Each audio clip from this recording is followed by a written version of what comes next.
ஈரான்ல தொடர்ந்து அசம்பாவிதங்கள் நடந்துகிட்டே இருக்கு. இந்த 12 நாள் போர் நடந்து சீஸ்ஃபயர் வந்தது ஈரானுக்கும் இஸ்ரேலுக்கும் நடுவுல.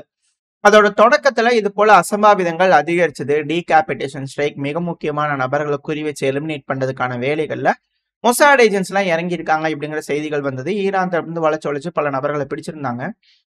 இருந்தாலுமே ஈரான்ல சிவில் வார் வர்றதுக்கான தொடக்கம் பெருமளவுல இருக்கா அப்படின்ற கேள்வி இருக்கு. ஏன்னா இப்ப ஈரான்ல பல பகுதிகளிலும் வெடி விபத்துகள் நடந்துகிட்டு இருக்கு. அதுவும் இன்னைக்கு ஒரு நாள்ல மட்டுமே 3 பகுதிகளில் கேஸ் லீக் ஆகி வெடி விபத்து நடந்திருக்கு அப்படிங்கிற செய்திகள் வருது. ஸோ தொடர்ந்து இது போல அசம்பாவிதங்கள் அதிகரிச்சுக்கிட்டே இருக்கிறதுனால மீண்டும் ஈரான் இஸ்ரேல் இந்த போர் பதட்டம்ங்கிறது அதிகரிச்சுக்கிட்டே இருக்கு. அது கூடவே ஈரானோட தென் மேற்கு பகுதி தப்ரிஸ் பகுதி, ஸோ இந்த இடத்துல நம்ம அட்டாக் பண்ணும்போது இந்த 12 நாள்ல பார்த்துருப்போம். இந்த பகுதியில திரும்பவும் ஈரானோட ஏர் டிஃபென்ஸ் சிஸ்டம் ஆக்டிவா இருந்திருக்கு. சில இடங்கள்ல வெடிசத்தங்கள் கேட்டதா சொல்லப்பட்டு வருது. சில இடங்கள்ல தீ விபத்துகள்லாம் ஏற்பட்டிருக்கு. அதுக்கான வீடியோ பதிவுகள்லாம் வந்துகிட்டு இருக்கு. ஸோ ஈரான் ரொம்ப பதட்டமா இருக்கு அப்படிங்கறதுல மாற்று கருத்து இல்ல. அடுத்தது ஈரானோட கேபிட்டலான தெஹரான்ல இனால் ஸ்ட்ரீட் அப்படின்னு ஒரு பகுதி இருக்கு. ஸோ அந்த பகுதியில அந்த ஒரு ஷூ ஸ்டோர் இருக்கு. ஸோ அந்த இடத்துல பாத்தீங்கன்னா தீ விபத்து நடந்திருக்கு. இந்த இடத்துலயும் கேஸ் கசிவா இல்ல என்ன காரணம், என்ன மாதிரியான வெடி விபத்து நடந்திருக்கு, அசாசினேஷன் ஸ்ட்ரைக்கா அப்படிங்கிற போல இருக்கு. பட் ஆனா அங்க தீயணைப்பு வீரர்கள்லாம் அந்த தீ அணைச்சுக்கிட்டு இருக்காங்க அப்படிங்கிறது போல செய்திகளும் வருது, வீடியோ பதிவுகளும் வந்துகிட்டு இருக்கு. ஸோ இந்த ஒரு இடமா இதே போல பாத்தீங்கன்னா அடுத்தடுத்து அது மட்டும் இல்லாம இந்த பகுதிகளில் இந்த இஸ்ரேல் 12 நாள் போர் நடந்தது இல்லையா, இந்த இடத்துல பல தடவை பாத்தீங்கன்னா தாக்குதல் பண்ணியிருந்துக்கிறாங்க இந்த இந்நாள் பகுதியில. ஸோ தொடர்ந்து இந்த பகுதியில தாக்குதல்ங்கிறது அதிகரிச்சுக்கிட்டே இருக்கு.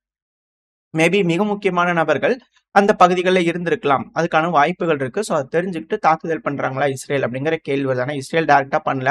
ஈரானுக்குள்ள இருக்கக்கூடிய ஈரானை பொறுத்த வரைக்கும் தீவிரவாதிகள், மற்றவங்களை பொறுத்த வரைக்கும் கிளர்ச்சியாளர்கள், மேற்கு பொறுத்த வரைக்கும் புது அரசாங்கம் மக்களுக்கு விடுதலை கொடுக்கணும் அப்படிங்கிறத நினைக்கிறாங்க இல்லையா. ஸோ அது போல நபர்கள் எதுவா இருக்கட்டும், இவங்களால இது போல அசம்பாவிதங்கள் ஏற்பட்டுக்கிட்டு இருக்கு.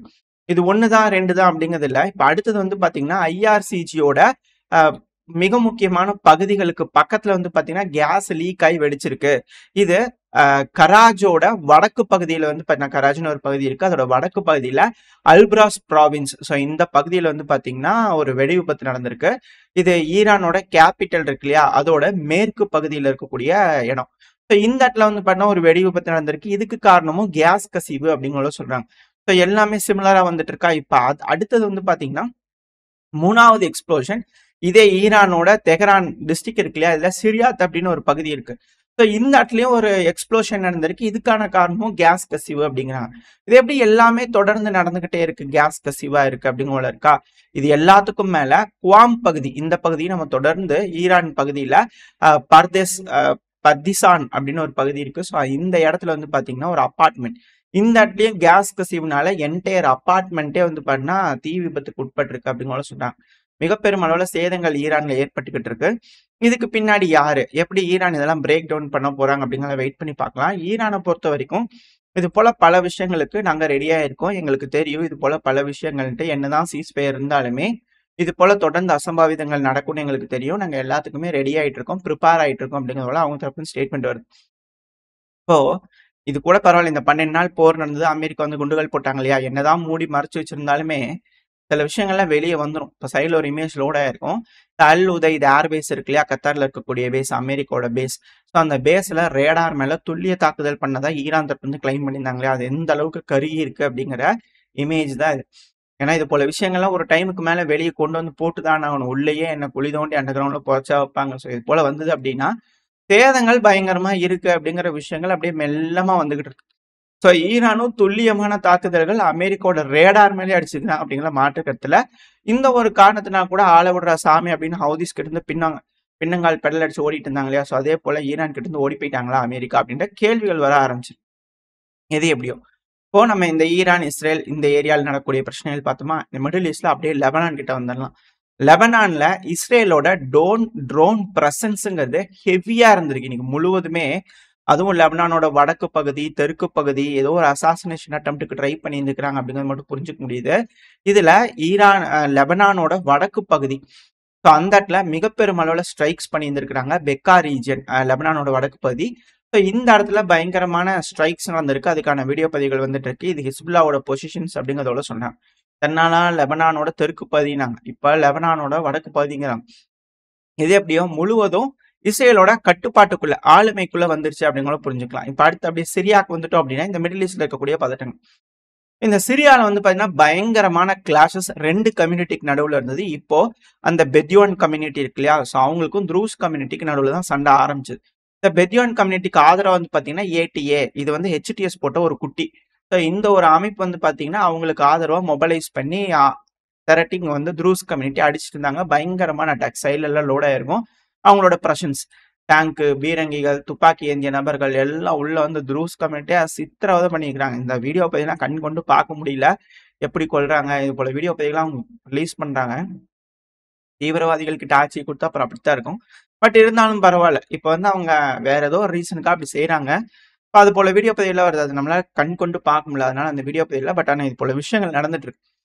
ஸோ இதெல்லாம் நடந்துட்டு இருக்கா? இப்ப அல் சுவைதா பகுதியில வந்து பார்த்தீங்கன்னா, அவங்களோட அ எப்படி சொல்றது? கட்டுப்பாட்டுக்குள்ள அவங்க எடுக்கிற மாரி வந்துட்டு இருக்கிறாங்க. ஹெச்டிஎஸ், ஏடிஏ இவங்கலாம் வந்து பார்த்தா அந்த ஹெச்டிஎஸ்ங்கிறதே இப்போ ஜுலானி சாரி அல் சாரா அவர்களோட அரசாங்கம் தானே. ஸோ அவர் வந்து பார்த்தீங்கன்னா, இந்த த்ரூஸ் கம்யூனிட்டி அவரோட வலைக்குள்ள கொண்டு வந்துரலாமா அப்படிங்கிறதுக்காக இந்த ராணுவ மூவ்மெண்ட் ஒரு அமைப்பு போய் அட்டாக் பண்ணிக்கிறாங்க. சும்மா ஒரு சின்ன ரீஜனல் கிளாஷ், சிவில் வார் அப்படிங்கிறது போல அவர் ஒரு ட்ரை பண்ணி மத்த நாடுகள்லாம் செய்றாங்க இல்லையா? ஸோ அதே போல நம்மளும் செஞ்சு இந்த பகுதி கட்டுப்பாட்டுக்குள்ள எடுத்துக்கலாமா அப்படிங்கிற ட்ரை பண்ணிக்கிறாங்க. அவங்களோட த்ரூஸ் கம்யூனிட்டியோட பவர் கொஞ்சம் கொஞ்சமா இறங்குது அப்படின்னு உடனே இஸ்ரேலோட ட்ரோன்கள் உள்ள என்ட்ரு ஆக ஆரம்பிச்சிருச்சு.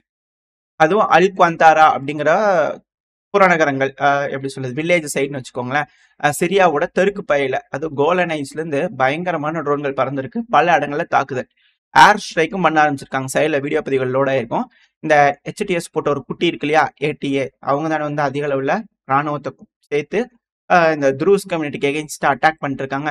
அந்த பெதுவான் ட்ரைப்ஸும் இந்த ஏடிஏக்கு எகெயின்ஸ்டாவும் துல்லிய தாக்குதல் ஏர் ஸ்ட்ரைக் பண்ணியிருக்கிறோம். அப்படிங்கிறது போல இஸ்ரேல் தரப்பு வந்து பாத்தீங்கன்னா வீடியோ பதிவுகள் விட ஆரம்பிச்சிட்டாங்க. இப்ப இஸ்ரேல் டைரக்டா களமிறங்க ஆரம்பிச்சிட்டாங்க உள்ள.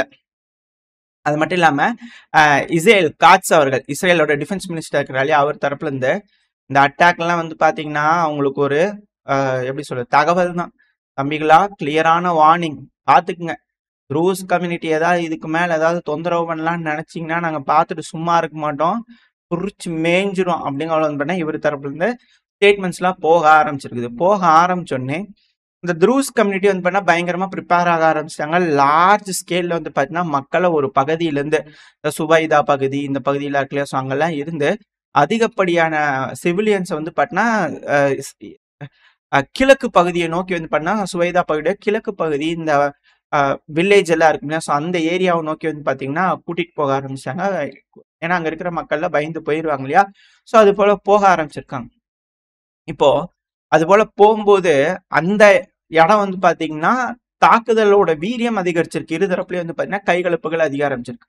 அப்படி அதிகமா ஆக ஆரம்பிக்கும் போது இஸ்ரேல் வந்து தொடர்ந்து தாக்குதல் பண்ணிட்டே இருக்கிறதுனால ஒரு கட்டத்துக்கு மேல சிரியாவோட அரசாங்கம் இருப்பாங்களே சரி ஓகே வேண்டாம் நம்ம அட்வான்ஸ் ஆகிறத ஸ்டாப் பண்ணிக்கலாம் அப்படிங்கிறதோட ஒரு முடிவுகள் எடுத்திருக்காங்க. ஏன்னா இஸ்ரேல் வந்து சுதாரிச்சுட்டு பயங்கரமான அட்டாக்ஸ் பண்ணியிருக்கிறாங்க. இந்த பகுதியெல்லாம் அவங்க கட்டுப்பாட்டுக்குள்ள வந்துருச்சுன்னா சிக்கலாயிரும் இல்லையா? ஸோ அதனால ஒரு பாயிண்ட்ல வந்து பண்ணா ஸ்டாப் பண்ணிட்டாங்க. ஸ்டாப் பண்ணிட்டு சீஸ் ஃபயர் போட்டுக்கலாமா அப்படிங்கிறதோட சிரியாவோட ஆளுகின்ற அரசாங்கம் இதுக்கு எங்களுக்கு சம்மந்தம் இல்லையப்பா நாங்க பின் வாங்கிக்கிறோம் அப்படிங்கிறதோட வந்து பார்த்தீங்கன்னா அவங்க கிட்ட சொல்லிட்டு இந்த டேங்க்கு இது போல அதிநவீனமயமான ஆயுதங்கள் அவங்க கிட்ட இருக்கிறதுலயே அதிகமான ஆயுதங்கள் வச்சிருப்பாங்களே சூப்பரான வெப்பன்ஸ் அதெல்லாம் இருக்கல கொஞ்சமா தேரட்டும் அப்படிங்கலாம் எடுத்துட்டு இந்த த்ரூஸ் கம்பெனியை விட்டுட்டு வந்து பார்த்தீங்கன்னா அவங்க பின்வாங்க ஆரம்பிச்சிட்டாங்க. சிரியாவோட தெற்கு பகுதியிலிருந்து சிரியாவோட ராணுவம்லாம் ஆளுகின்ற அரசாங்கத்தோட ராணுவம் ஜுலானி அல் சாரா அவர்களோட ராணுவம் பின்வாங்க ஆரம்பிச்சிட்டாங்க. அப்படி ஆரம்பிச்ச உடனே அதுக்கான வீடியோ பதிவுலாம் லோட் ஆயிருக்கும். ஸோ அவங்க வந்து பாத்தீங்கன்னா அங்கிருந்து பின்வாங்கின உடனே அந்த இடத்துல வந்து பண்ணா த்ரூஸ் மக்கள்லாம் வந்து பண்ணா ப்ரொடெஸ்ட் பண்ண ஆரம்பிச்சிட்டாங்க. ஏன்னா இப்ப அவங்களுக்கு திருப்பி பவர் வர ஆரம்பிச்சிருச்சு. அந்த ஏடிஎம் மேலேயும் அட்டாக் பண்ணிக்கிறாங்க. நில குலைஞ்சு போயிருக்காங்க. இஸ்ரேல் தரப்புன்னு சப்போர்ட் கிடைச்சிருக்கு. இப்ப இவங்க ஏன் ப்ரொடெஸ்ட் பண்றாங்க? தான் ராணுவமே போக ஆரம்பிச்சிருச்சுல அப்படின்னா இந்த சிரியா இருக்கிறாங்க இல்லையா ஆர்மி போலீஸ் இருப்பாங்க இல்லையா அவங்கள வந்து டிப்ளை பண்ண ஆரம்பிச்சிட்டாங்க. ராணுவத்தை வெளியெடுத்துட்டு இங்க ஏற்படக்கூடிய அந்த சிவிலியன் அண்ட்ரஸ்ட் வந்து பண்ணா ப்ரொடெக்ட் பண்றதுக்காக போலீஸ் அனுப்புறோம் அப்படிங்களும் அனுப்பியிருக்கிறாங்க. ஒன்றும் வேணாம்னு சொல்லி ப்ரொட்டஸ்டர்ஸ் வந்து பண்ணா பயங்கரமா தடுப்பெல்லாம் போட்டு பண்ணிக்கிறாங்க. ஸோ இப்போதைக்கு அந்த இடத்துல டென்ஷன்ஸ் வந்து பண்ணா ரைஸ் ஆயிட்டு இருக்கு. இது இன்னும் எஸ்கலேட் ஆகுமா இல்ல இஸ்ரேல் இன்டர்வீன் பண்ணி அந்த த்ரூஸ் கம்யூனிட்டிக்கு உதவி பண்ணி அவங்களோட ஃபோர்ஸை ட்ரூப்ஸை உள்ள இறக்குவாங்களா அப்படின்ற கேள்விகள்லாம் இருக்கு. வெயிட் பண்ணி பார்ப்போம் என்ன நடக்க போகுதுன்னு சொல்லிட்டு. ஸோ இந்த சிரியா பகுதியில வந்து பார்த்தீங்கன்னா, என்ன நடக்குது அப்படின்னு ஓரளவுக்கு நம்ம பார்த்துருப்போம். ஈரான் பார்த்தாச்சு, லெபனான் பார்த்தாச்சு. இப்ப அடுத்தது வந்து பார்த்தீங்கன்னா, நேரா காசா பகுதிக்கு போயிடலாம். இப்ப இந்த காசா பகுதியில தொடர்ந்து இது போல வீடியோக்கள் பலதும் வருது. நான் 1, 2 தான் காட்டுறேன். நான் மத்தெல்லாம் கண் கொண்டு பார்க்கவே முடிய மாட்டேங்குது. டெலகிராம் சேனல், ட்விட்டர் இதெல்லாம் போய் பார்த்தீங்கன்னா, பல வீடியோக்கள் இருக்கு. கண் கொண்டு பார்க்க முடியறதில்ல. இந்த காசால வந்து பார்த்தீங்கன்னா, இஸ்ரேல் இருக்கிறாங்க இல்லையா?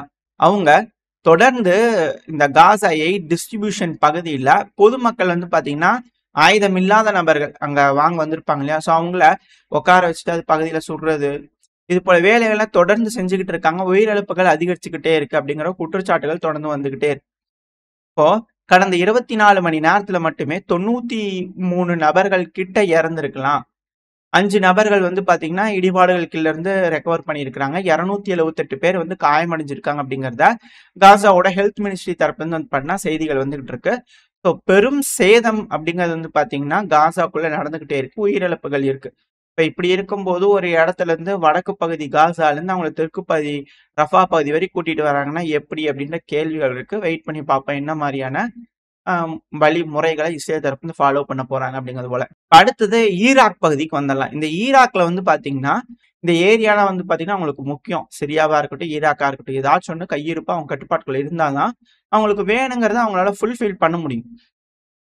இப்போ இது போல சிக்கல்கள் இருக்கு. இப்ப அமெரிக்காவை பொறுத்த வரைக்கும் இப்ப அவங்களோட கட்டுப்பாட்டுக்குள்ள இருக்கக்கூடிய ஆயில் ஃபீல்ட்ஸ் மேல வந்து பாத்தீங்கன்னா ட்ரோன் தாக்குதல்கள் நடந்திருக்கு. எப்படி ரஷ்யாக்குள்ள வந்து உக்ரைனோட ட்ரோன்கள் போய் ஆயில் ஃபீல்டு எண்ணெய் கிணறுகள் அடிக்குதோ, இப்ப அதே போல அமெரிக்காவோட எண்ணெய் கிணறுகள் மேல இந்த சிரியா, ஈராக்ல எல்லாம் வந்து பாத்தீங்கன்னா தொடர்ந்து ட்ரோன் தாக்குதல்கள் நடந்துகிட்டு இருக்கு. சராங் ஆயில் ஃபீல்டு ஈராக்ல வந்து பாத்தீங்கன்னா இது போல ஒரு தாக்குதல் நடந்திருக்கு அப்படிங்கிற சொல்றாங்க. தீய அணைச்சாச்சு. பட் ஆனா ப்ரொடியூஸ் பண்றது வந்து பண்ண ஹால்ட் பண்ணிருக்காங்க கம்ப்ளீட்டா அப்படிங்கிற சொல்றாங்க. உயிரிழப்புகள் எதுவுமே இல்ல. ஆனா இதுக்கு குற்றச்சாட்டுகள் என்ன சொல்றாங்கன்னா, ஈரானோட பேக்டு ஃபோர்ஸ் இருப்பாங்க இல்லையா ஈராக்ல, அவங்க தாக்குதல் பண்ணியிருக்காங்களா அப்படிங்கிறது போல செய்திகள்லாம் வருது. ஏன்னா இந்த சிவில் வார் அப்படிங்கிறது சிரியாலையும் ஈராக்லயும் எந்த டைம்ல வேணாலும் ஆரம்பிக்கலாம் அப்படிங்கிறது போல இருந்துகிட்டு இருக்கு. இந்த செய்திகளை தொடர்ந்து நம்ம பார்த்துக்கிட்டு இருக்கோம். ஸோ வெயிட் பண்ணி பார்ப்போம் என்ன நடக்க போகுதுன்னு சொல்லிட்டு. ஓரளவுக்கான தகவல்கள் இந்த பதிவுல பார்த்துருப்போம்னு நினைக்கிறேன். இதோட இந்த பதிவு நான் முடிச்சுக்கலாம். இந்த பதிவு எப்படின்னு உங்களுக்கு பிடிச்சிருக்கா? பிடிச்சுன்னா லைக் பண்ணிட்டு உங்க ஃப்ரெண்ட்ஸ் நம்மளோட ஷேர் பண்ணிக்கோங்க. அது கூட மறக்காம இந்த பதிவு பத்தி உங்களோட கருத்துக்களை கமெண்ட் செக்ஷன்ல சொல்லுங்க. இந்த பதிவு நல்லா இருக்கும்னு நம்பிக்கையில் அடுத்த பதிவு உங்களை சந்திக்கிறேன். Stay safe. பை.